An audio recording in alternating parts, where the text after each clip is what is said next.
Bed ridden patient है, बहुत समय से पेशेंट बेड पे लेटा हुआ है, तो उसको क्या करना है, पेशेंट की बेड पे क्या होता है, रिंकल्स हो जाते हैं, ठीक है, लाइनिंग बढ़ जाती है और बेड फ्लोर ना हो, इसलिए आप क्या करते हो, बेड केयर करना बहुत जरूरी है पेशेंट का। बेड केयर किसके साथ किया जाता है, स्पंज बाथ जब करते हो आप तब उसके साथ में ही बेड केयर किया जाता है, बेड की फिट की केयर करना। फिर इंप्रूव सर्कुलेशन, ब्लड का सर्कुलेशन इंप्रूव करते हो, ठीक, रक्त का बहाव अच्छे से हो, है ना, डिक्रीज तेज पेशेंट पीठ में दर्द होता है, पीठ में दर्द भी नहीं होगा, कंफर्टेबल फील करेगा, एंजाइटी भी दूर होगी, improve quality of sleep, patient को अच्छे से नींद आएगी, and also provide a mean of communication with the patient through the means of touch. जब आप पेशेंट को टच करते हैं तो पेशेंट को कंफर्टेबल फील होना चाहिए।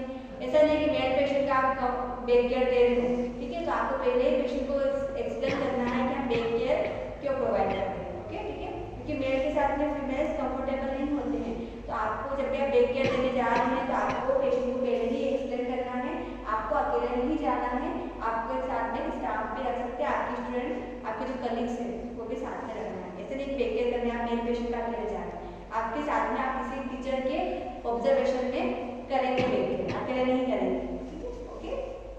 अब back massage is contraindicated when the patient has a back surgery or has fractured ribs. Ribs vertebrae columns होते हैं, vertebra रीढ़ की हड्डी उसका फ्रैक्चर हुआ है तो उसमें बैक केयर नहीं देना है, मसाज नहीं करना है, क्योंकि आप उसको मूवमेंट नहीं कर सकते हो। और किस कंडीशन में नहीं करना है, बैक की सर्जरी, पीठ की सर्जरी हुई है तो क्यों नहीं करना है, क्योंकि ऑलरेडी पेशेंट की सर्जरी हुई, ब्लीडिंग हो सकता है और उस एरिया को इमोबिलाइज करना है, तो मूवमेंट नहीं करना है। और आप क्या करोगे, बैक केयर करोगे तो थपथपाओगे, बैक केयर करोगे, मसाज करोगे तो क्या होता है, उससे ब्लीडिंग हो सकती है और पेशेंट को बहुत सीवियर पेन स्टार्ट हो जाएगा, ठीक है। उस कंडीशन में कॉन्ट्रा इंडिकेटेड मतलब नहीं देना है किस पेशेंट को, ठीक है। इंडिकेशन मतलब इन पेशेंट में दे सकते हो, पर कॉन्ट्रा इंडिकेशन मतलब किस पेशेंट में आपको बैक केयर नहीं देना है, जिनकी पीठ की सर्जरी हुई है या पीठ के बैक में फ्रैक्चर हुआ है, फ्रैक्चर रिब्स का फ्रैक्चर हुआ है, रिब्स होते हैं ना, ये आप जब सांस लेते हो इस तरीके से रखते हो, आपकी रिब्स होती है, यहाँ पे हाथ लगाओ, ये कार्टिलेज से बना होता है, ये क्या है, ये रिब्स है, इसको क्या बोलते हैं, रिब्स, ठीक है। आप क्या बोलते हो उसको, क्या बोलते हैं, नहीं बोलते, पता नहीं, बस ये बोलते हैं ना चेस्ट सीना अपना ये है, तो वो क्या है, तो रिब्स इसको बोला जाता है। ये जो कार्टिलेज है आप इजीली इसको मूवमेंट कर सकते हो, क्योंकि ये कार्टिलेज इजीली मूवमेंट होता है, पर बोन क्या है, बोन स्टिफ होती है, क्या की बोन है, यहाँ से मूवमेंट करोगे क्या, यहाँ से हो जाएगा, तो यहाँ से होगा नहीं होगा, ये बोन है, बोन एक ही जगह पर रहती है, पर कार्टिलेज क्या होती है, ये कान बना हुआ है, ये क्या है, कार्टिलेज से बना हुआ है, इजीली मूवमेंट कर सकते, कार्टिलेज मूवमेंट कर लेगा, नोज है तो कार्टिलेज से बना है, इजीली मूवमेंट कर लेगा, ठीक है। रिब्स है इजीली मूवमेंट, तो आप इनहेल करते हो, सांस लेते हैं, सांस छोड़ते हैं, किसकी मदद से, रिब्स की मदद से। फिगर ऑफ हेड फर्स्ट क्या बनाएगा, सजेस्टेड मूवमेंट, कि फिगर ऑफ हेड मतलब आपको क्या करना है, इस तरीके से, ठीक है, ये जो आप बटन दिख रहे हो, ठीक है, तो आपको क्या करना है, इस तरीके से मूवमेंट करना है, नीचे से ऊपर जाओगे, फिर यहाँ का शोल्डर तक गया, ठीक है, नीचे से ऊपर गए, शोल्डर तक गया, आपने वापस नीचे आए और नीचे गए, ठीक है, नीचे से ऊपर फिर ऊपर से नीचे, ठीक है। तो आपने क्या किया, फिगर ऑफ हेड को एड बनना है, फिगर ऑफ हेड इसको एड बोला जाता है, ठीक है, ठीक है। वापस से गए, आपने वापस से नीचे गए, फिर एड बनाया, वापस ऊपर गए, ऐसे किया, फिर यहाँ पे एड किया, सीधे गए, एड किया, इसको क्या बोला जाता है, फिगर ऑफ हेड। तो मसाज करोगे ना, ऐसे करोगे, ठीक है, एक दूसरे पे करवाओगे अपने साथ, ठीक है। फर्स्ट लिखो फिगर ऑफ हेड, लिखोगे, याद मैं अभी पूछूंगी ना आप लोगों से, कैसे याद होगा, ठीक है। फिगर ऑफ हेड लिखो, फर्स्ट स्टेप है फिगर ऑफ हेड, बस स्टेप डालो। फर्स्ट स्टेप क्या है, नोट करो, फिगर ऑफ हेड, ठीक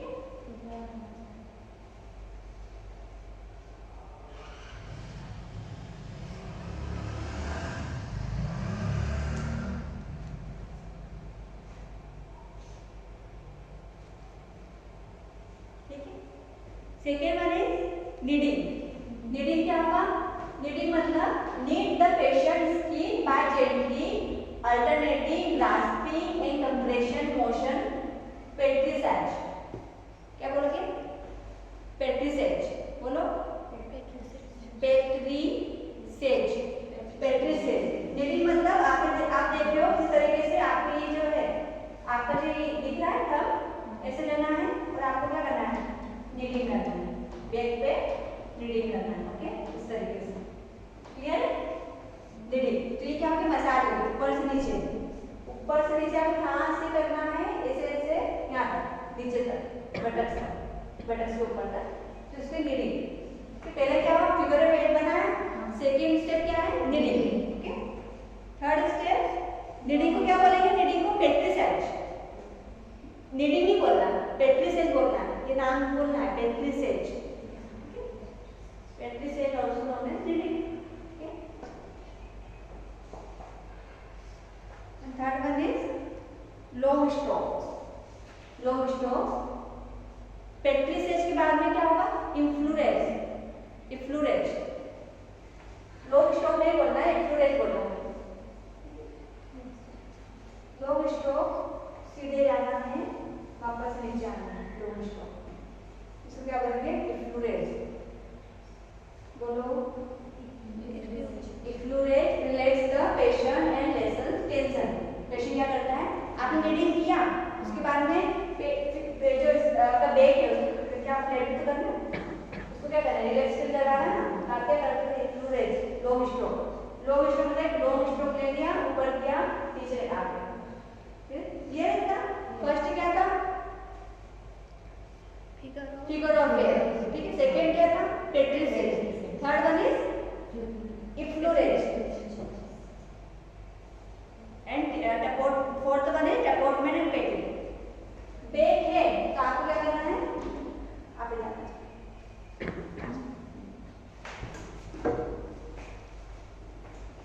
या बैक, या आपका बैक। ठीक है, तो आप क्या करते हो उसको कि आपको यहाँ पे शोल्डर पे क्या करना है? हाथ रखना है। ठीक है, टैपोर्टमेंट 1 5 times.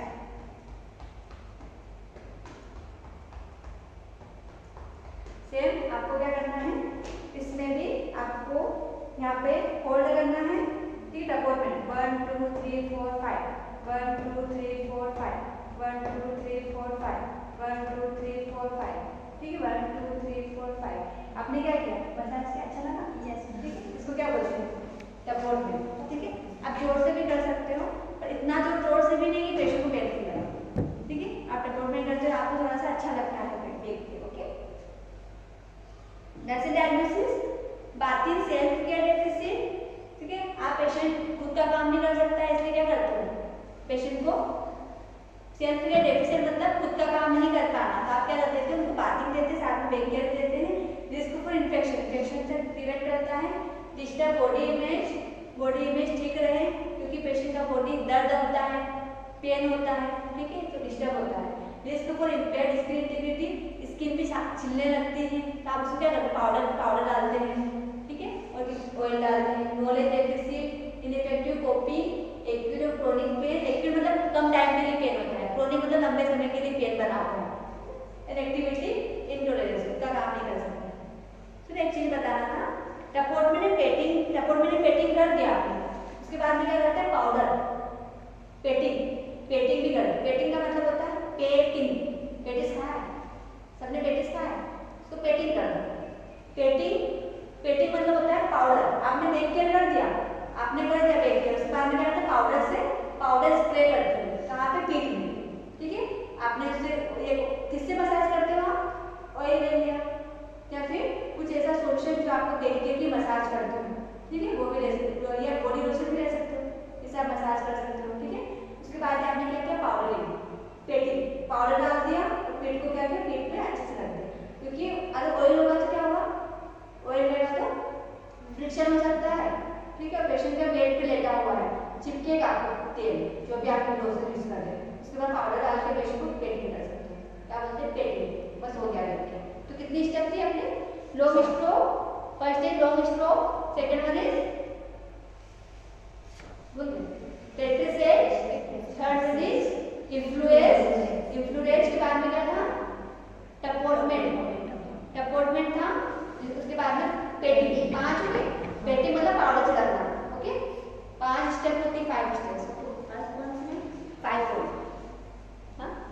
Long stone, petrissage, effleurage और टपोटमेंट और पेट लॉन्ग स्टोन है ना, लॉन्ग स्टोन को क्या बोलते हैं? इफ्लूरेज बोलते हैं।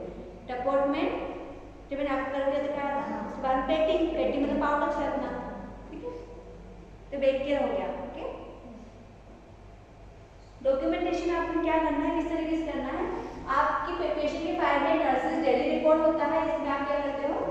Sponge bath given to the patient with soap and lukewarm water, back care given with coconut oil and powder. देखो आपने क्या किया, स्पंज का बाथ दे दिया पेशेंट को, ठीक है, किससे? ल्यूकवार्म वाटर पर कुनकुने पानी से दिया, उसके साथ में सोप भी यूज किया आपने, soap and lukewarm water, back care given with coconut oil and powder डाल सकते हो, okay. Patient feels fresh and comfortable, vital checks and reporting. Patient अच्छा फील कर रहा है तो पेशेंट का जो बीपी चेक किया हमने, वाइटल्स मतलब बीपी चेक किया, टेम्परेचर चेक किया, पल्स धड़कनें देखी, रेस्पिरेशन और सांस का रेस्पिरेशन बोलते हैं, ठीक है, वो देखा, और पेशेंट का पेन लेवल कितना है वो भी चेक किया, और पेशेंट की बॉडी में ब्लड में ऑक्सीजन का लेवल कितना है वो भी चेक किया, इसको बोलते हैं SpO2। टोटल 6 हो जाते हैं वाइटल साइन।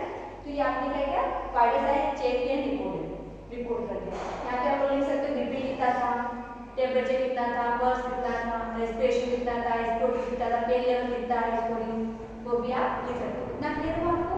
ठीक है, documentation is very important thing. And next is trials tube fitting and insertion.